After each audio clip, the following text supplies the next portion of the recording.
Okay, welcome back, everyone. Episode 8. They're starting to run together for me, and I think that's a good sign that Yeah, I like it. I like it. the podcast is taking off. The Know Their Story podcast. Still getting used to the name change.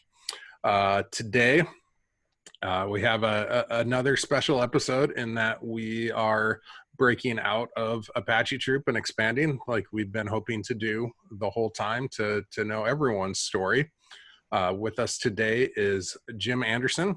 He was in Vietnam from June of 71 to August of 72. He was with the 192nd Assault Helicopter Company in the 1st Aviation Brigade and also the 120th Assault Helicopter Company, starting out in maintenance platoon and also as a door gunner and a crew chief on the H Model Hueys.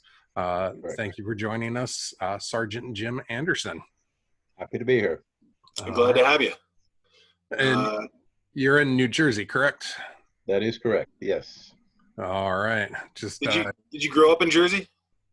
I did. Yeah, I grew up in Teaneck, New Jersey. And I think one of your other fellows that you know very well and have had on your podcast is also from the same town. So he's the one who introduced me to you. Mr. Doc Del Valle, who we always tease when he says, I was in the flower business. I'm like, why don't you just say you're in the mob? It's okay. It's okay. We're grown-ups. We can all, We get it. I'm Italian. I get it. No. Again, my partner in crime, Dustin Sweet. That's a figurative term. We actually have not committed any crimes that people know of. No. But I turn it over to you, Dustin. Jim, it's a pleasure to have you here today. Could you tell us a little bit about how you ended up in Vietnam? Okay. When I was in high school, the draft was a big thing. So yeah. After I graduated high school, it was a choice. I could either, go to college or, if I didn't, I'd probably be drafted because my number was very low in the lottery. So I knew I'd probably get drafted. And I really didn't have money, to go to college. So I thought I would do a 2-year enlistment. They had that as an option, a 2-year enlistment. And the benefits from doing that would literally pay for all of your college. The benefits were very good back then. So I did that, and the enlistment was for 2 years. But then when I got in, the mindset was if I took another year, I would have the opportunity to pick a school or whatever, a different trade. Right. If I didn't do that, more than likely I was going to Fort Polk, Louisiana, and I'd be 11 Bravo, and I thought, nah, I don't know if I want to do that. So I thought aviation kind of sounded pretty, it sounded nice, so I decided to do that. Well, at the time, I didn't know that was door gunner school. I just thought it was aviation, So I went to Fort Rucker, Alabama. And I think in the formation, the sergeant at the time, it was like the first day over there, they said, there's probably about 60 of us there. And they said, everybody here upon graduation from this class is going to Vietnam unless you're 17. And if you try to flunk out of this course, you're still going to Vietnam. But then you'd go as 11 Bravo and infantry. So I was fine with all of that. And so I finished the course, and sure enough, I got orders for Vietnam. And at the time, you don't know really where you're going. You just know you're going to Vietnam. So I departed from Fort Lewis, Washington. I had to get all the inoculations, and I got sick from one of them. So they had to keep me there an extra couple of days until the sickness, I guess, went away. And so when we arrived in Cam Bay, we were in a final descent into the runway at Cam Bay. And then all of a sudden, the pilot pulls up and takes off and comes back and says, sorry, gentlemen, we can't land because the airfield just got hit. So he says, we have an option. We can go to Saigon and sit on the ground and wait, or we can take you to Hong Kong. So here's 250 guys on the plane. Everybody's yelling out, Hong Kong, Hong Kong. So we went to Hong Kong, and we actually got to sit there for about 9 or 10 hours. They let us out of the plane. And then we went back, and now the second time we couldn't land in Cam Ranh Bay. So they took us to Saigon, but we had to sit in the plane for like 8 hours, you know. And then after that, we finally got back to Cam Ranh Bay. And then you're in the replacement battalion, so you still don't know where you're going. It was scary. I heard noises in the background, you know. I don't know if they were incoming or whatever they were, but it was scary. The cockroaches would fly around and land on your whatever you were reading. They were huge, you know. So I'm sitting to myself saying, what did I get into here? So finally, after about 2 days, I got my orders for the 192nd Assault Helicopter Company in a place called Dang Batin.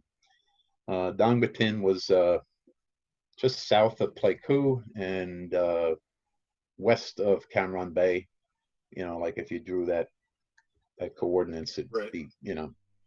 So, so there I, you know, I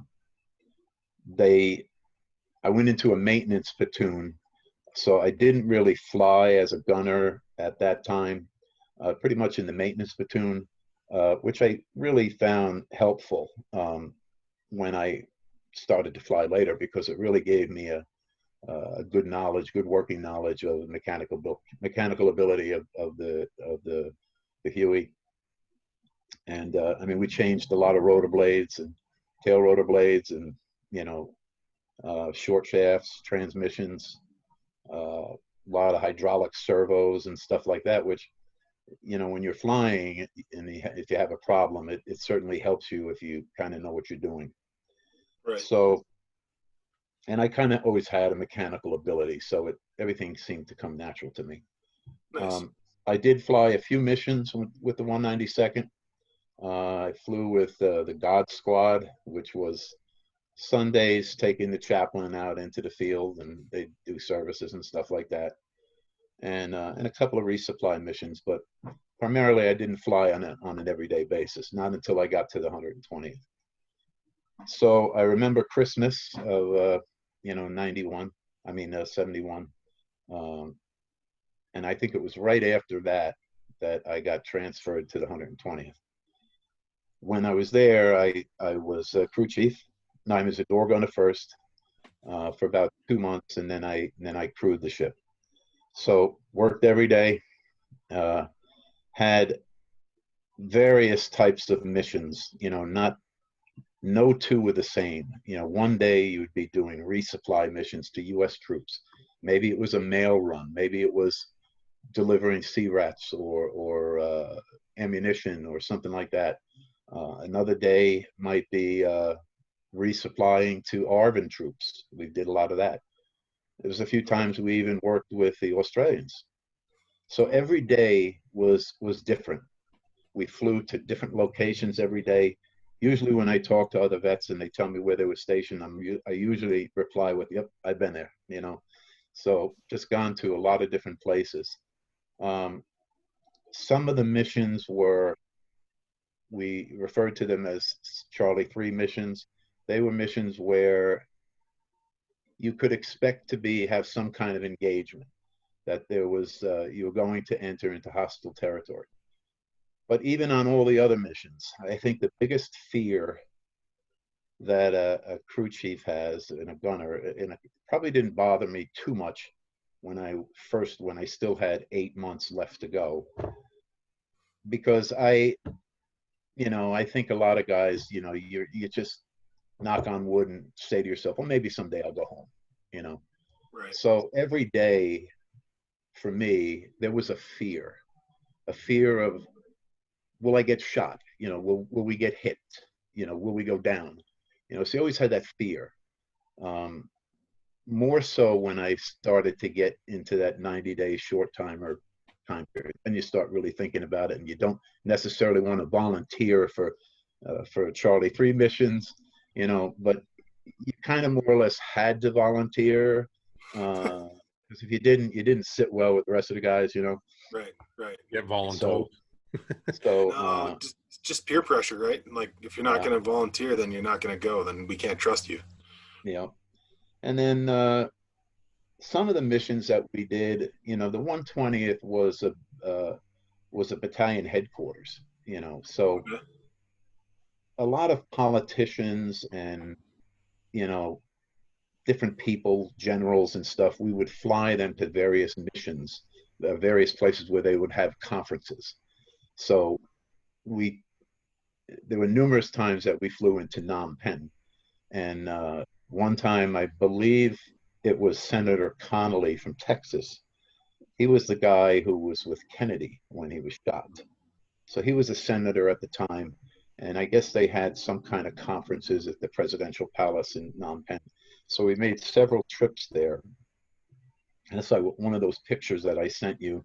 That was there, and after going there about 2 or 3 times, the kids they kind of knew that we were coming, and they knew that I was bringing them candy, that I would buy at the PX, and so they all would gather around me. So that's why one of those pictures have all those little kids there, and so I enjoyed that. That was a good time. The old dog and pony show. Yeah. Now the 120th was located just it was in Long Bend, so it was just it was east of where Apache Blue were. Um, Right. but many times we flew in that 3 Corps area.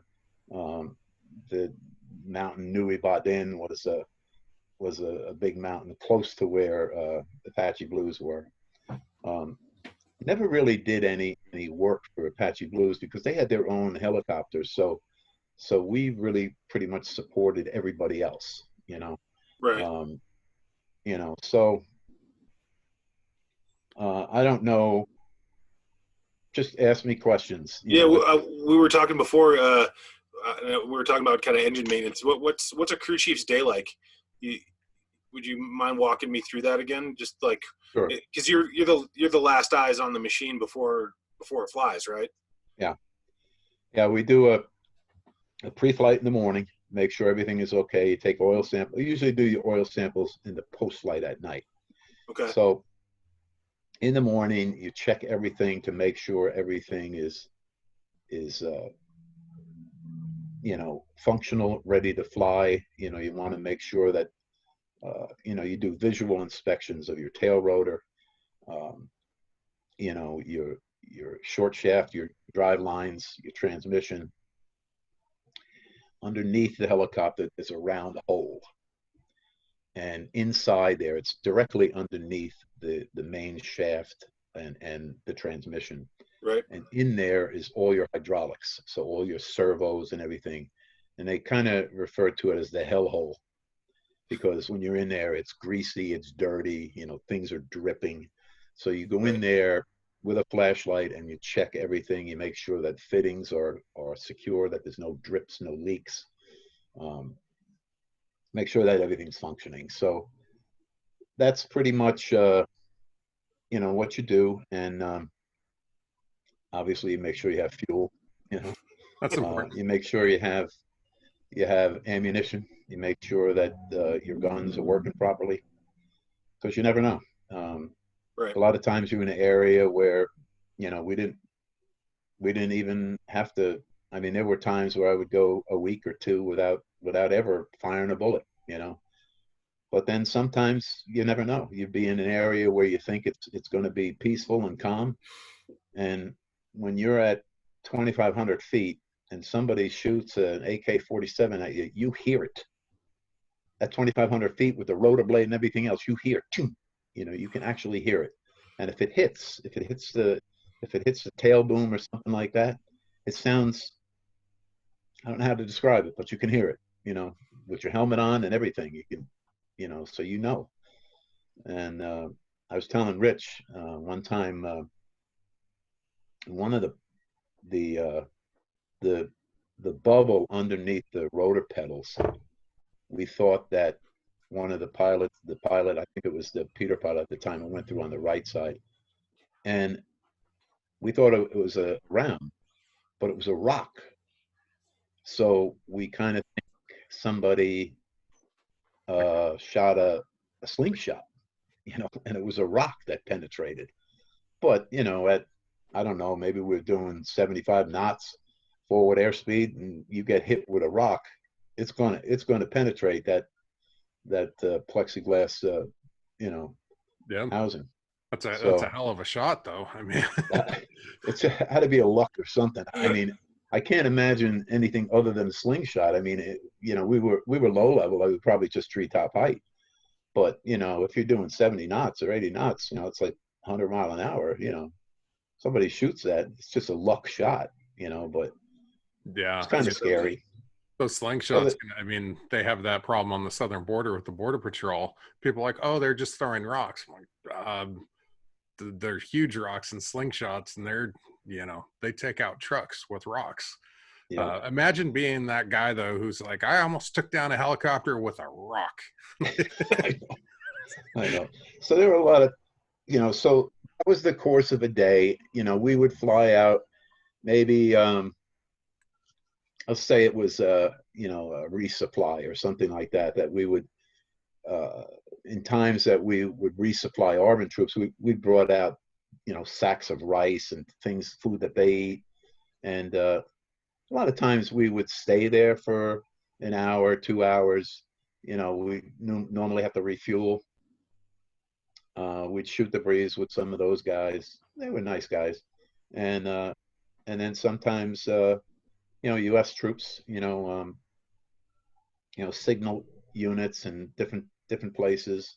And we'd stay for a while, and there used to be a base, an Air Force base in Vung Tau. And we used to love to go there because we would stay there for several hours. They had a beach, Oh, so, cool.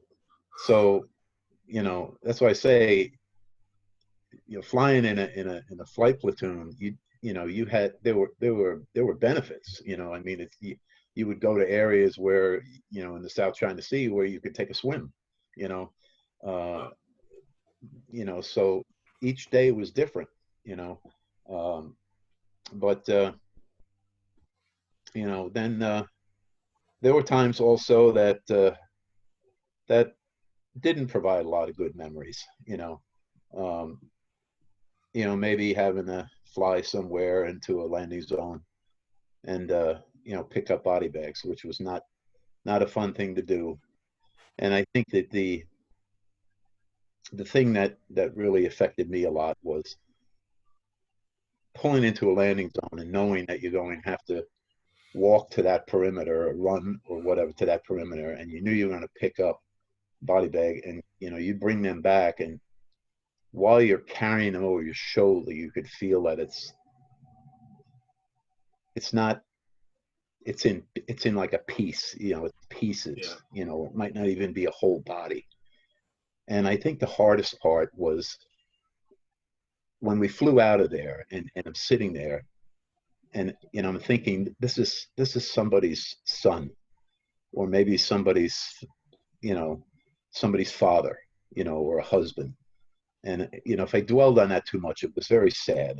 Didn't really get to see anything. We just would take these to the back to the headquarters, or wherever they were going to be taken to. So that was not a fun thing.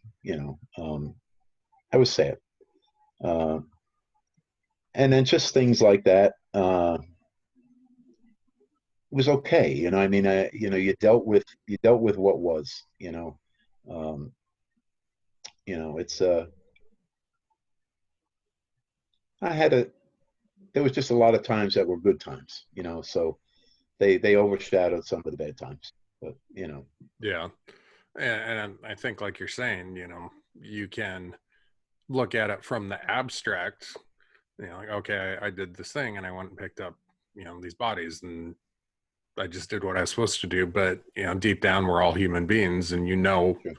like, what that means.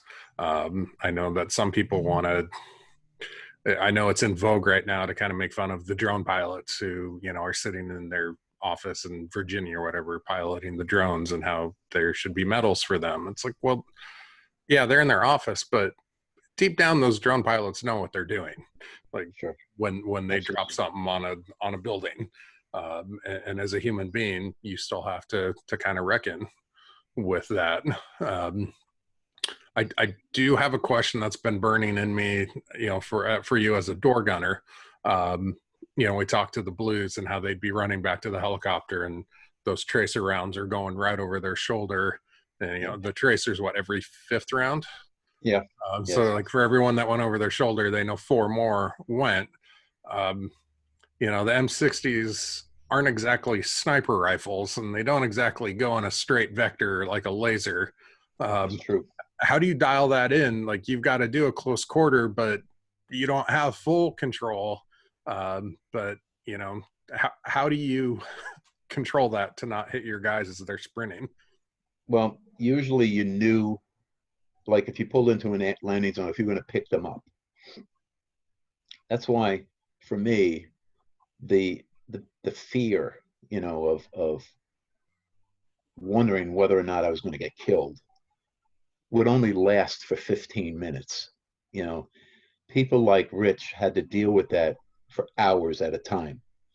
And I saw what they went through, and I thank God that, a lot of people said to me after I came home, how could you be a door gunner? My goodness, that's got to be the worst thing in the world. It's not, believe me. The Apache Blues and people like that, those are the people that, many didn't come home.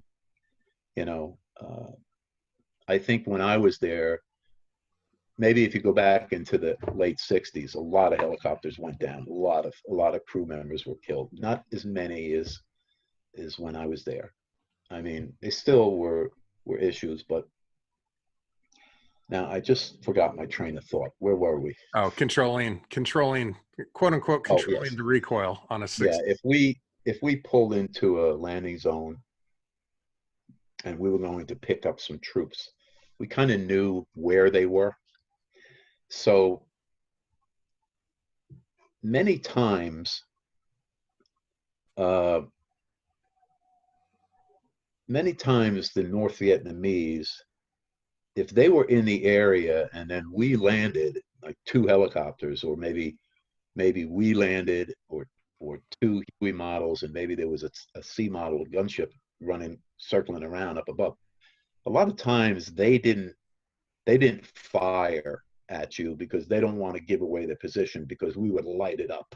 And there were times where I didn't even know, but I knew that who we were picking up were over there. So I knew there was no one over there, and you would just light it up. You just light it up. So you don't know if there was anybody there or not. But you wanted to just do that because these guys were going to either run out to you, and then sometimes I had to actually leave the helicopter because I had to go and help to maybe carry somebody because they got hit. Their leg was, they could walk, or they were limping, so they needed help. So a lot of times we did stuff like that. But so that's pretty much how, you didn't just pull into a landing zone and looking around wondering where they were coming from. You knew exactly where they were. Either they put up a flare or something like that ahead of time, or you knew the coordinates. I didn't know personally, but the pilot did. They had communication, so they knew exactly the location where they were. And so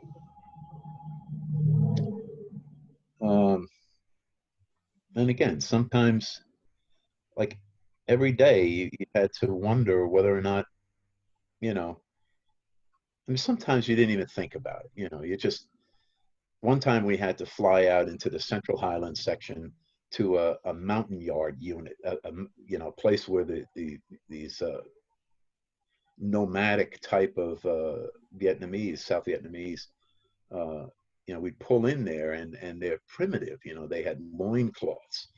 The women would walk with, pots on their head, carrying stuff, and a lot of little kids. And I don't have a clue why we were there. you know. We just had to go there. I don't know if it was to pick, I can't even remember if we picked anybody up or we dropped something off. But I can remember we used to have in a gun rack, you know, or, you know, next to where your gun rack, there was a pole there. And we used to have like a screwdriver, which was like a #1 Phillips screwdriver, which we used to use that if a round was, you know, if you had a jam in your M60, so you could use it to kind of just free out the jam. And so I can remember when we flew into that place, these mountain yards, they wanted to get out of the area, you know. So they're rushing you. They're trying to, like women, mama sons and young kids. They're trying to get on the helicopter because they want to get out of the area.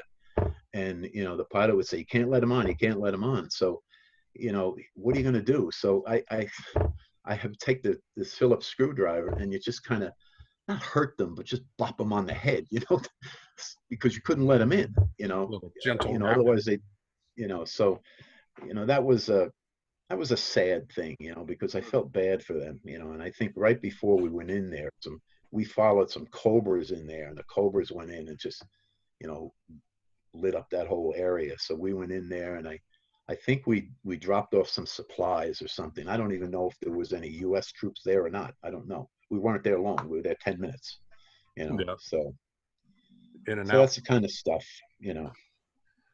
Yeah. Excuse me. I mean, it is, I think for people who, you know, you can read about Vietnam in the history books, you can watch the old newsreels, but you don't get a sense of the day to day of all the little things that happen there. I do have to ask, did you ever go down an unplanned landing, so to say, or? Yeah, once. We got hit in the tail rotor, so we lost the tail rotor. So you can still fly as long as you fly straight and level at, I think it's like 80 knots. You got to fly somewhere around there, 70 knots to keep forward airspeed. So we lost the tail rotor, so we had to go down. So we actually landed on a beach, you know, did a skid landing on a beach, you know. We were far from where we got hit, so I wasn't afraid that, we were still able to fly away from that area. I'm going to guess and say it was maybe 30 kilometers away, you know, because we weren't that far from the coast. I think it was near Nha Trang. So we landed, did like a skid landing, kind of flattened out the skids a little bit, but it was good, you know. And then another time we had an engine problem, but we were able to auto rotate and land okay. And then once after we landed, it actually caught fire. So they had brought in Chinooks to lift it and bring it back to the company. And so I just took pictures of, you know, they put the fire out, and I was standing on the rotor blade, on one of the rotor blades. I walked out, just like it was a photo opportunity, you know. But other than that, you know, I thank God I never got hit, you know. Some of the guys that I were with did, you know, and guys that if we had troops in there that got hit, I think Rich always used to tell me he used to like to sit behind the pilot's seat because there was partitions there that were bulletproof, you know, so it was a safer place to sit, you know, which is true, you know. Yeah, everyone seemed to have their favorite place. Doc like there for the partition. Other guys were like, I wanted to be on the outside so you can jump out quicker. Yeah. Sometimes I wore a flak jacket, sometimes I didn't. Sometimes I buried myself in that well, you know, and just kind of sat in there. And then other times I stood out on the skid, you know, and you have a chicken strap on, so you know, just knowing that's there, you don't really have any fear. You could be 3,000 feet and stand out on the skid while you're doing forward airspeed, you know. Plus you're 20, 21, and they're all invincible anyway. I have so many stories. There was one time we were flying, I don't know where we were, but the gunner, looked out his side and he saw a C-130. It was like at the same altitude we were, heading right at us. So the pilot, he says, the pilot, look out the right, look out the right, look out the right. And sure enough, he had to auto rotate. And if we didn't see that, I had no clue whether or not that C-130 would have hit us. But that was kind of a scary thing, So Bigger bird has the right of way, right? yeah. And then when we used to go to Cambodia, to Phnom Penh, there were some times that we did, while we were waiting, for these dignitaries that were having conferences and stuff. We actually did some things for the Cambodian troops. And one time we took up their airborne troops and took them up to like 9,500, 10,000 feet, and they would free fall, and they were girls, and I have pictures of that. They're young girls that were airborne, so it was pretty neat. Flying at 10,000 feet, cold. Yeah. And you could breathe okay at 10,000 feet, but it was very cold. That's like the ceiling, right? After that, you need oxygen. No, I think you could probably go higher. I remember, I don't really know the exact height, but breathing wise, I don't know about, I mean, these are turbine engines and they do need a lot of air. So I don't know what that is. I know, I mean, if you go to Pikes Peak, that's 14,000 feet. You can breathe up there. Yeah. Not good, but Hey, come on, Dustin. You live in Taos. I know. I'm already at 7.5. I was at 11 2 days ago. So 11,000 feet. Yeah. I got a 13.5 right out the back door. So I know you can. I remember. I can remember being 13,000 feet. When I went to Pikes Peak, and you can breathe up there. But I know it was like. It's a workout, man. Yeah, if you walked 100 feet, it felt like you walked a half a mile. Yeah, there's a trail here that's like a 3-mile round trip. You go up to a lake and then come back down. And do you live in Colorado? I'm in Taos, New Mexico, northern New Mexico, just south of that same mountain range. And it's a workout. I'm here at sea level, so every time I visit Dave, I'm kind of invincible for like 3 days. You're in Seattle, right? Yeah, occupied Seattle. Yeah, it's going to be a tough situation to deal with. Yeah, a lot of I've talked to a lot of dads from school, and people are like, Spokane doesn't look that bad, or we've already lost $2 billion companies in the last week, so gonna have to time this market and get out of here. Yeah, I'm telling you, man, now is the time. Yeah.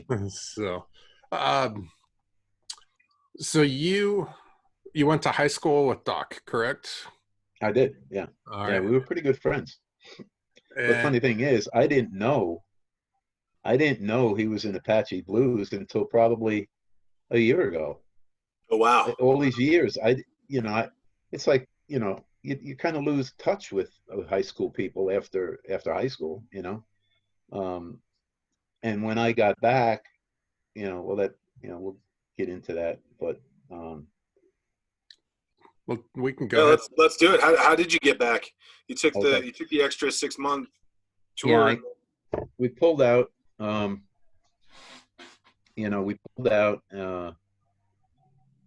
I think we had like maybe a 2-week notice that the unit was pulling out.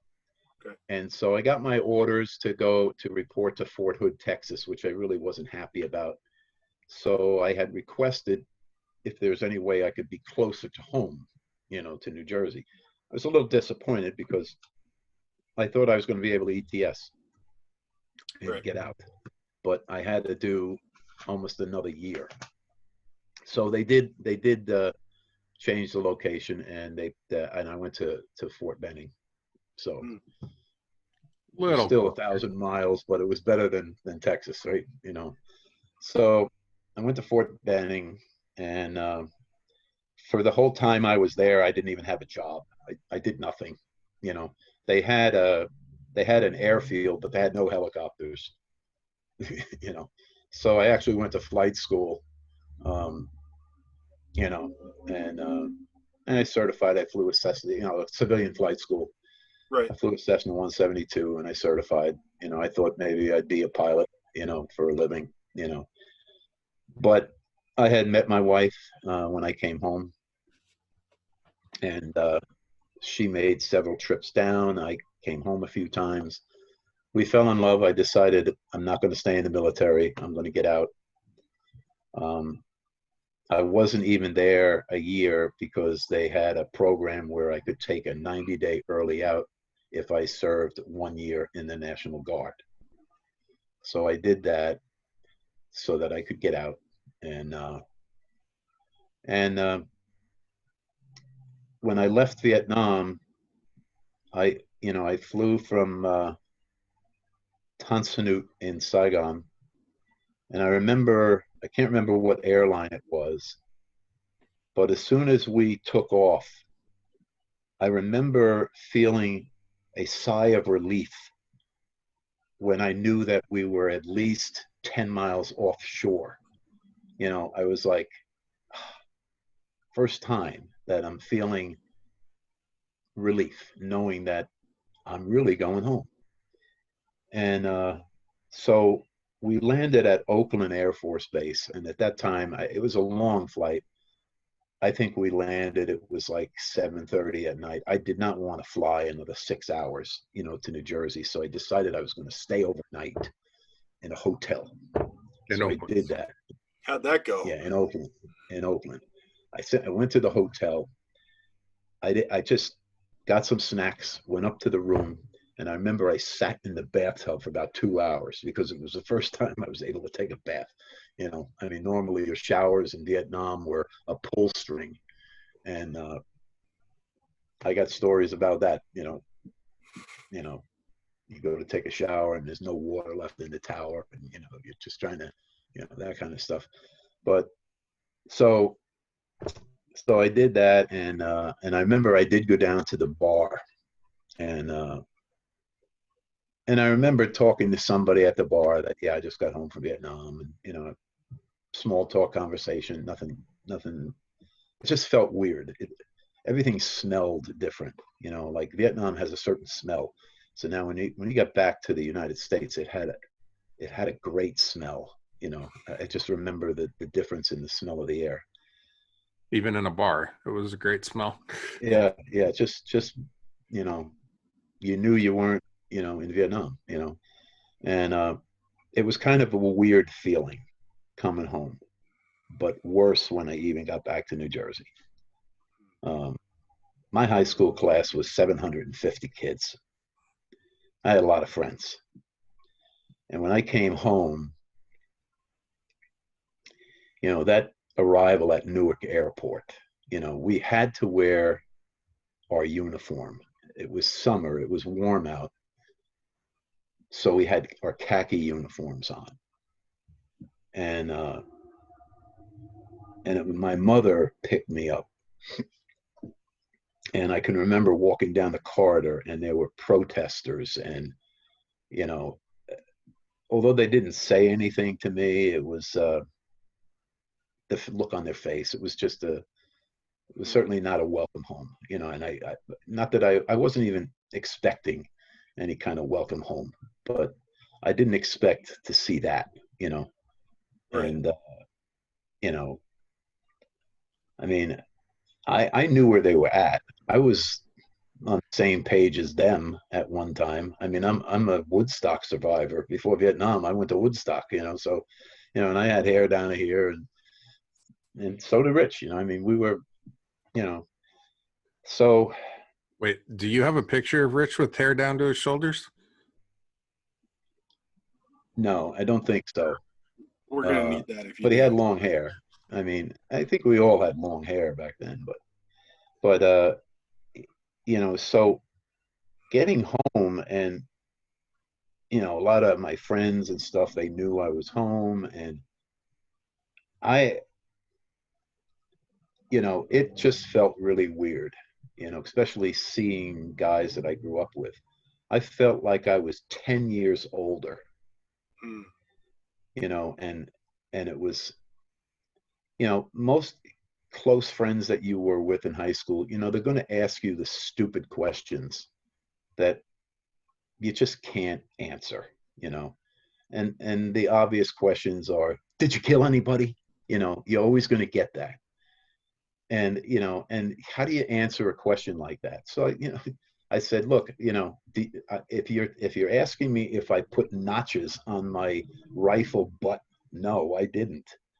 But my job was a helicopter crew chief and a door gunner, you know, and I'll leave it at that, you know. I mean, what I'm talking about with you, I have never talked with anybody in this kind of detail, not even my wife. On some things that we're talking about, I've talked with my wife. With for them, and with people like Rich, no problem, you know, because other vets understand. Other Vietnam vets understand the, you know, the everyday life in Vietnam. Other people don't, you know. So, and I think like today's vets that come home, you know, it's got to be wonderful for them to have people clap, you know, or, you know, that's got to feel good. But they feel the same thing I do, the same thing Rich does. They feel the same thing. Like they're they're thanking God that they're home. Now, some of them might not have had, you know, rough positions, but I mean, even in Vietnam, people that were in administrative or cooks or whatever, they still had to deal with whether or not there was going to be some kind of incoming round coming in. They still had to live with that fear. You know, some were more than others, but it's always there. So these guys that are in, you know, in war today, you know, it's tough, you know. I can't imagine what it's like today for those guys, you know. With Vietnam, you had jungle, you know, it was different, you know. But Yeah, and so like, coming home was a tough thing, you know, and it still is, you know. I tried joining the VFW. I think after going there 3 times, you know, that was not for me, you know. It's just a bunch of guys that I think half of the stories that they told were bullshit, you know. And when I got back, I did utilize the benefits for college. I did go to college for 6 years, Where'd and you go? I went to Ramapo College. Oh, cool. First, I went to Bergen Community College, and then I transferred to Ramapo College. So, Nice. you know, that's in the northern part of New Jersey. Yeah, yeah. The state school. yeah, you earn those benefits. Make sure Yeah, I you. did. I actually made money on the deal because I can't remember what the tuition cost, but it was a state college, and I had gotten married, you know, shortly after I got back, and we had children right away. So I was getting benefits for being married with 2 children, and then if I took courses in the summer semester, which was only like 6 weeks, the pay would come all the way through every month. Oh, wow. So you know that gap in between the end of one semester and the start Yeah. of another, Yeah, if you went the summer semester, that's 6 weeks, you got paid for those 2 gaps, you didn't lose any money. So I actually made more money than the adjunct professor got to teach the course, you know. nice. And so That's far Well, too I can relatable. remember it was great. It paid for our groceries, it did all that while I was, you know, building a career, you know. well, and I And love, recruiters will be like, oh, sign up, you get free college, free this. I'm like, nothing's free. Nothing's free. Like you earn but that. I know the benefits were really, really good. I'm going to guess and say it was about $490 a month that I got, something like that. And this is going back into like 73, you know, and the That's tuition in many cases was equal to, I mean, there were sometimes, I mean, the reason it took me 6 years is because there were semesters I only took 6 credits. So when that happened, maybe the tuition was only $500, and here I was getting paid $500 a month, you know. yeah. So I made money on the deal, you know. And like everybody else, I was bought used textbooks, you know, sold Yeah. them back at the end, you know. But you Yeah, know, that's a commonality still today. Like, yeah, yeah, Some things don't change, man. I know, I know. But all in all, you know, it changed my life. I think it made me a better person. I think just you know, I'm a man of faith. I have a lot of faith, and you know, I live by what I believe. You know, and I think Vietnam did a lot of that, changed a lot of that. I had a lot of issues coming home with memory, um, you know, and alcohol, you know, which I would have a lot of flashback and waking up in the middle of the night and doing crazy things that I can't even remember doing. You know, everything from mistaking a closet for a bathroom, you know, because in Vietnam, when you had to do, you just opened your hooch door and right outside the door, you Yeah. know, so I can just remember stuff like that, um, you know, because I think, you know, after spending a year there, you know, and then coming home, it's hard to adjust to that, you know. I did okay. I can't really say that I suffered, you know, from any, you know, any long-term, you know, issues, because I accept what is. But in 50 years, have I ever forgotten? No, no. I can't say I have thoughts every day, but probably every other day, you know, some kind of thought, you know. And of course, with the internet, you know, things, you know, you have a lot more opportunity. I'm going to my reunion this year. I never did the 192nd reunion. There's only two other guys in the reunion that go to the reunion that were in the unit the same time I was. But the 192nd's been in Vietnam for probably a dozen years, so there's a lot of guys from other years.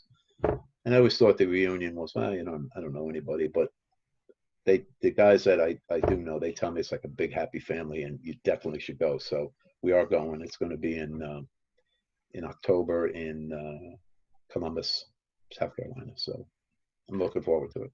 We've Yeah. been lucky enough to get invited to a couple of Apache Troop reunions, and man, those guys, you said it correctly, man. They fall in like a family right away. Guys that didn't know each other at the same time or serve at the same time, and they're just like family. It's crazy to watch them just all get together.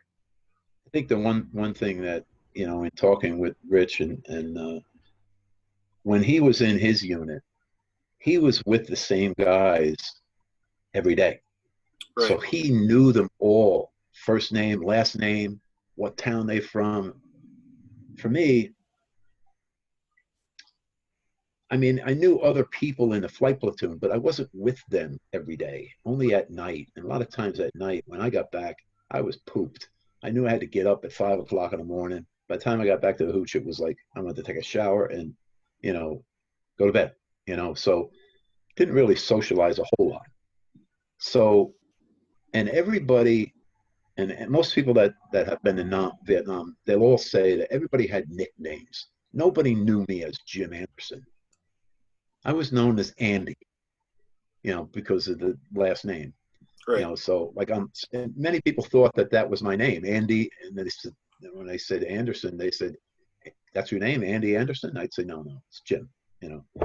And you know, so guys I served with, I know them by I know them by their nickname, Smiley, and so I know some of the guys and by their first and last name, but I can't find them. You know, I mean, I've tried on Facebook, I can't find them. I don't know where they are. Um, but most of the guys that I know by nickname, and that doesn't help you find them. You know, No, although I especially because did, everybody hates their own nickname, right? So Yeah. but I did find the two that were on the 192nd because they've got a beautiful website, just like Apache Blue. They got a great website. Um, you know, the 120th has a website, but it's not that great. You know, I mean, there's a lot of members, but there's no one's planning any reunions or anything. You know, but what's good about the 120th is, you know, you know, there was some girl, I guess, who posted it. I don't know where she got it, but they were orders for your medals. I mean, I've got medals and I've got the unit citations and I've got the actual medals and the certificates and everything, but I didn't have the actual orders. So she posted them online, and those orders, I was on those orders. So Oh, cool. it was nice to get a copy of that, see that after, 50 years, because I didn't save the actual orders, so now I have, so. And I think what you'll notice about the reunion is it's really good for the spouses as well. A lot of the Yes. wives have really, it allows them kind of a window in to see all of the veterans get back together. And I'm not going to take credit for this phrase, because it was Norma Rojas, one of the wives who we met at the first reunion. I had no idea that Danny and Norma, it was their first reunion that they've been to. Just Danny fell in, but Norma called it the table of healing, because people will just kind of congregate in the lobby. Or we were in DC, and there was like a courtyard, an interior courtyard, and people will just sit out there talking till midnight, 1 a.m., just shooting the breeze. And it was really a nice thing, and really nice for the wives as well to get that window in. I look forward to it. I'm hoping my wife will be okay. I mean, she's got stage 4 lung cancer, but she's doing all right, so she's on this immunotherapy drug, which is helping, kind of making her live, so she Yeah. should be okay, Oh, Dustin, the internet in Taos is terrible, so looks like he just got booted. But I did actually want to ask you, in your email, you mentioned that you meet a lot of people who say they were in Vietnam, but you can tell right away. Craig Jorgensen, one of our veterans, calls it the 20 questions. Oh, where were you? What unit? You have usually come across 60 seconds. Yeah. Or maybe 2 minutes. It's really easy to discern, just by the way people, like if you ask a question that every single veteran would know. Yeah. And if they don't know that answer, if they don't lay it out right away, they weren't there. Oh yeah, we were at Dustin and I lived in LA for about 3 months, trying to make connections, and we went to some industry party, and there's a guy behind, you're standing in line, and everyone's shooting the breeze, and this guy behind was saying he was a law enforcement consultant. I was like, oh, cool. Like, I was in law enforcement. Let's talk. And like 5 seconds in, I knew he was lying. And it went from let's talk to, do I want to make a scene? Like, Right. But when you're talking about coming home and walking by the protesters and just the stares that you got to, it seems like now it seems cool to say you were in Vietnam. Is that a weird kind of cross section or dichotomy for you to see the kind of the warm turn like that? I think when I came home, you really didn't want to tell people you were in Vietnam. The people that I were friends with, I mean, there were times that I almost wish I was back there. It's a common thing that we hear, actually. Because you feel like there's things that were not completed. And you knew that there were still troops there. And you feel like you wanted to be part of it. I mean, before I went to Vietnam, I was against the war. And the whole time I was there, if somebody said, do you think we should be here? I would said, probably not. But that's not the answer right now. I'm here. Yeah. And when you come back, the answer is, I was there. And I always remember my dad, who was a highly decorated World War II veteran. He always said to me the typical things that fathers from World War II era would say: the military will make a man out of you. Many dads have said that to their sons. And then some of them said it like, but my dad always said it like, you know, it'll make a man out of you. And I didn't know what that meant. But what it meant when I came home was, for one, I aged 10 years. I had much better, you know, just handle on reality, things that are happening, you know. I actually, when I was in Fort Benning, I thought I was like going crazy. So I talked to the company commander, and he says, well, why don't you, you know, talk to somebody? He said, I'll set it up for you. So he did. So I went to a psychiatrist, and I had 2 meetings with him. And I realized I don't need this. It's just what I felt was growing up. You know, I think even if you don't go to Vietnam, there's a time in your life where you realize you're no longer a kid. You know, Yeah. and I think that happened. You know, I aged. You know, so I was like, I think when you're in high school, I never knew what the term depression. I never felt that. You know, but then Yeah. coming home, you feel that, and I never knew what that was. You know, but I think after talking to somebody just 1 or 2 times it just made me realize, okay, I'm okay, you know. Yeah. And It's, you know, we talked to a psychiatrist as part of the movie who worked at Walter Reed, and he was a Vietnam veteran. And he hates the term PTSD, like everything about, I mean, it's a real, he knows it's a thing, but he just hates the way it's been labeled. right, You know, and what he really hates is the disorder. He's like, it's not a disorder, it's just a different life experience. right, um, yeah, you aged and you just had a different life experience than the people who are around. But when you're in a group of 20 and 19 didn't go to the war, it can make you feel like maybe there's something different about me. Well, there's something different. You went to war and they didn't.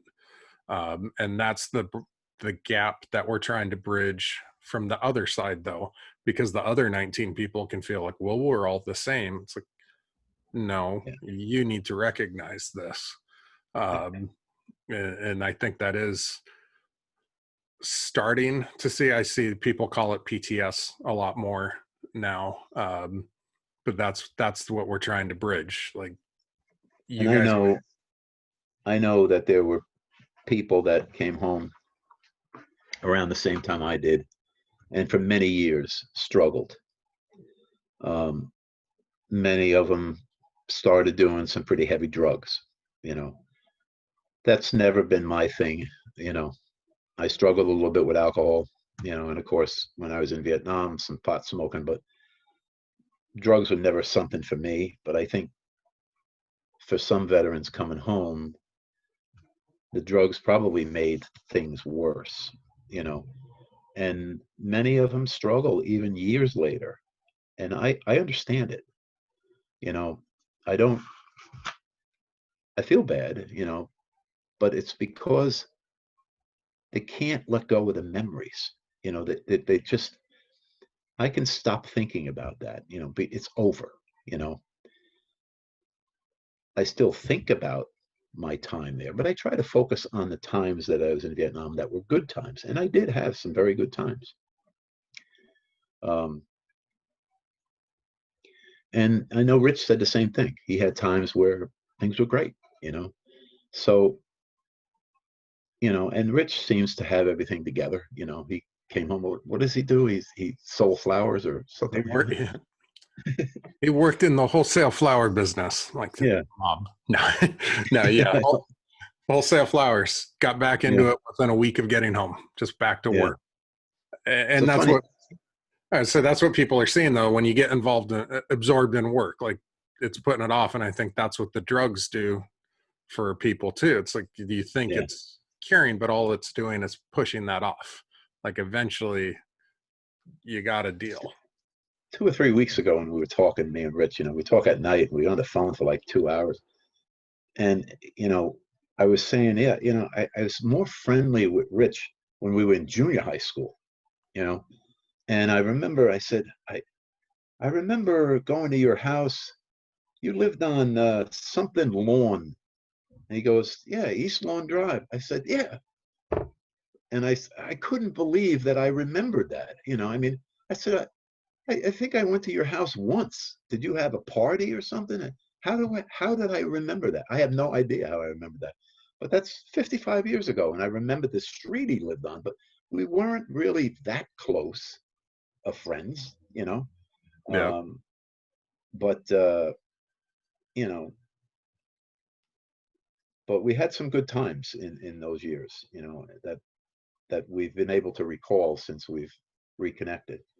Um, and he's just a great guy, you know. And I know that you've met him. And didn't you go to his hometown or something? Or Yeah, we visited with him in Vero Beach a couple of years ago. yeah, Um, we we were thinking we were going to do one more big filming trip to see everyone, but COVID kind of put a quash on that, and so now we're doing just a very short one, and it's too far to make it to Florida um, to see him. But when I too bad. first saw when I first saw the movie, that I guess whatever news station that filmed The CBS footage. yeah, the shots of Rich that were in there, the look on his face. I mean, I saw the fear on his face. It was the same face I made, you know. And when I talked to him, I said I couldn't believe that, just look like the look of fear on his face, but yet he still persevered, still did what he had to do, you know. And I was the same, you know, but I could see it, you know. It's pretty amazing. Yeah, his quote is, you just got to do what you got to do. Like, Yeah. someone's down, you're the medic. It's like, Yeah. you'll think about it later, but you got to do it. Although he did mention that he didn't know what to do because there was a camera in his face. He's Yeah. trying to Yeah. do what he Yeah. does, and then there's the camera, and that's why he yelled He the said that. infamous. He said that. He says, I didn't know if I was supposed to talk. Yeah, the infamous "give me some cover." And it's like, I never Yeah. said that, and now he's like, I can't hear the end of it. I'm like, well, Yeah. you're never going to. I'll make sure. Yeah. So it was the same thing with Jack Hughley, the lieutenant, when he yelled, "Make sure you stop the bleeding." He's like, I know that doc knows to stop the bleeding. That's like the bare minimum of being a medic. You're like, stop the bleeding. But there's a camera in my face. And I was like, I said something.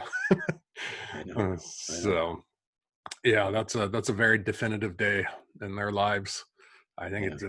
it's millions and millions of views on YouTube. I saw it on a military page on Sunday running that. So I think it's a great thing that you're doing. Um, I think it's good for other vets to see it, you know. I know I feel a lot better now than I did, 20 years ago. You know. and that's, when we first started this, we thought we were going to tell a story. Dustin and I were both born after the war. I won't, very not that far removed from it, but we kind of like, we don't have a horse in this race. And we started thinking, just, why this gap, even in the way Vietnam veterans are just, portrayed in pop culture. The crazy Vietnam vet trope, or, Platoon and everything else. That's what we thought we were making. But when you do a documentary, you got to be open to let the story tell you what it is. And we never thought we would have the reaction we had from vets who weren't in Apache troop, and how they feel that it's their story as well. And that makes us just really proud, but also very humbled. This is Yeah. technically the Office of Rainbows and Unicorns Entertainment that I'm in, but it's the guest room in my house, like or across Yeah. from the guest room. Like, we're just two guys, so it's been very weird, but we're very proud and happy to do this. So Yeah. I think it's wonderful. I think it's really thank good. you. I Thank you. enjoyed it. I watched every one of those podcasts that you sent me. You know. and they were good. Thank you. That one warrant officer, that one pilot warrant officer, he was kind of like I knew guys like him that like, yeah, yeah, I want to go back again, like just no fear, Yeah.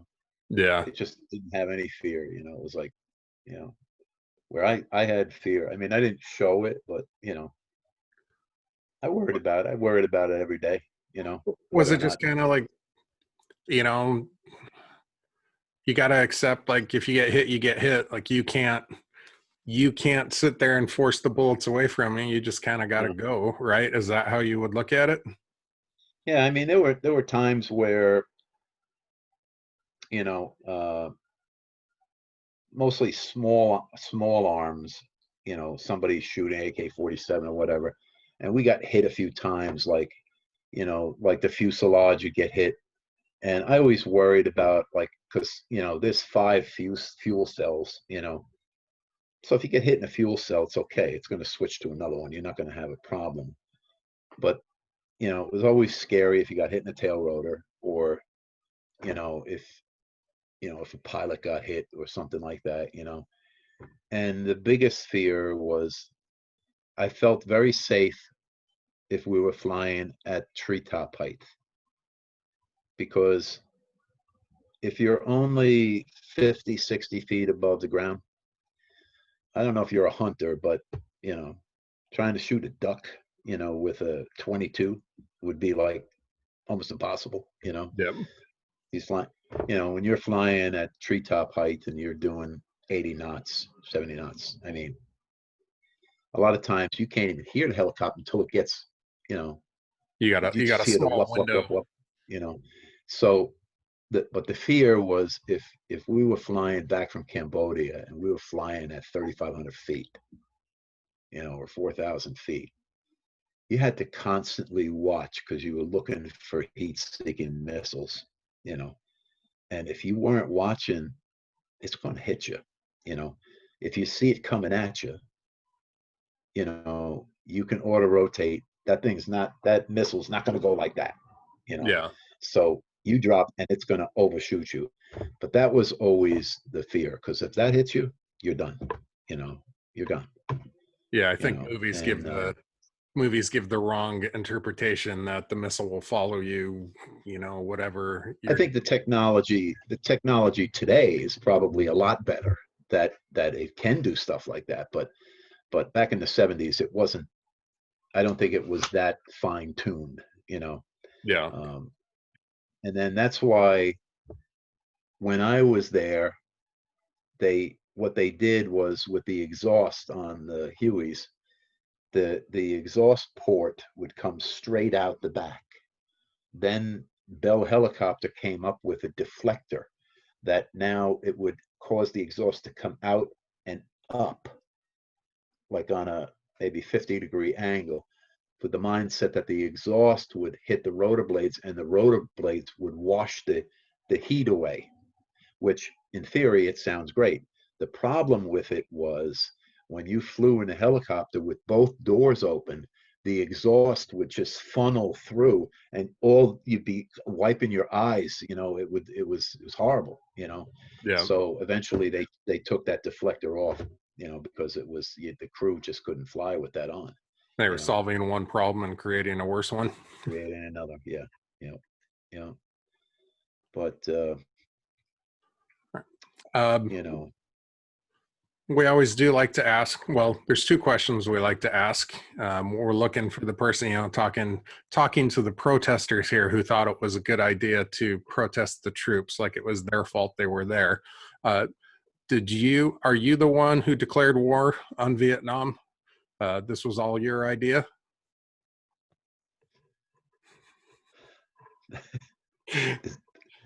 do I have to really answer that question? No. We just like to drive it home. The transference onto the troops. I mean, Right. you did what you were told. Like literally, you were told that you had to do that. But also, we do like to open it up. Like you said, it is easier talking veteran to veteran. So for any veterans watching, is there any advice that you have for them? both for Vietnam veterans, because it is never too, both the reunions we've been to have had veterans there for their first time, like you're going to your first reunion, but also for the younger veterans who are coming back today. And we've talked to some veterans and they're like, we're just trying to learn how to reintegrate, and you guys have all this experience. Like, do you have any advice for other veterans out there? To the ones that are serving now, when they come home, I would encourage them to reach out to other veterans, talk about it. I know it's difficult for them to come back, depending on what their jobs were, to come back and just talk to their friends from high school. It's hard. That's hard to do. But just reach out to other people, and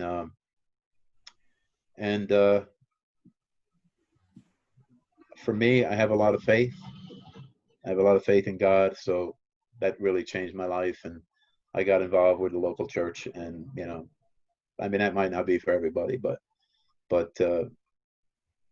you have to look at the past and focus towards the future, and try to let the things that took place strengthen you. To the vets that come back, that are Vietnam vets, we share a bond, that I don't have to know anything about that person, but if I know he's a vet, we just have this bond. We know each other, and I like that. So, and I think all vets feel that way. So whether it's me going to the 192nd reunion, or I think if I went to any reunion where there's other vets, it would be a great experience. On Facebook they have the Air Medal Club. They have the Bronze Star Club. They have Purple Heart Club. I don't have a Purple Heart, but I do have several medals, and they should have reunions for the Air Medal people, or the Bronze Star people, or any medal people. It's just a fun thing to do, but somebody's got to be the one to organize that. Like Dustin, what you write that guys down. are doing, nobody in 50 years have done what you're doing. So it's the same thing with these reunions. Somebody has to organize it. Yep. And like I said, we're just two guys. So if you're out there listening and thinking I couldn't do that, again, look at my Lego office. And I've been worried because my wife is on a Zoom call down the hall, and she is just eating someone alive down there. And I'm laughing because it's fun not to be on the end of that. She works internal audit, and so I know that someone is trying to complain about why they shouldn't have to do something, and she is eating them alive. We used to do sales meetings on Zoom calls, and so I'm kind of used to doing the Zoom. But yeah, that we'd only done one or two before we started this podcast, and it's been a blessing because this was the idea of the podcast was first floated to us in November, by someone we greatly respect his opinion. He's done way more than we could hope to accomplish, and we're like, oh, just the logistics, like of all the startup costs and the microphones and how do you get to people, and then suddenly everyone was comfortable doing Zoom, and we're like, all right, there we go. Got an idea. Yeah. So well, let's us get together with guys like you who are on the other side of the country, right? That's pretty cool. It's great. Yep. I'm glad your internet started working again, Dustin, just in time for our sign off. It's important to be there for the start and the end of every meeting. That way everybody thinks you're paying attention. Yeah. Been here the whole time, boss. Make sure you say something before you check out. But Jim, thank you for sitting down with us. Thank you for trusting us. I mean, we talked on the phone just the other day briefly, which I have to thank you for, because I was wrestling, trying to take out bamboo that's taking root and doing battle with all of that. So when the phone call rang, I was like, oh God, thank you. Yeah, and I wanted to be brief because I agreed with you in the email where you said, you don't want to talk too much. So I just wanted to basically, be able to say hello, Yep. and just Yep. a brief, Yeah. But, thank you for trusting us. Thank you for telling us your stories. Thank you for your service. I really, really appreciate it. I think what you guys are doing is great. Thank you. Thank you so much for thinking of me. No problem. Like we like to say to people we meet, we think saying thank you for your service should be the start of the conversation.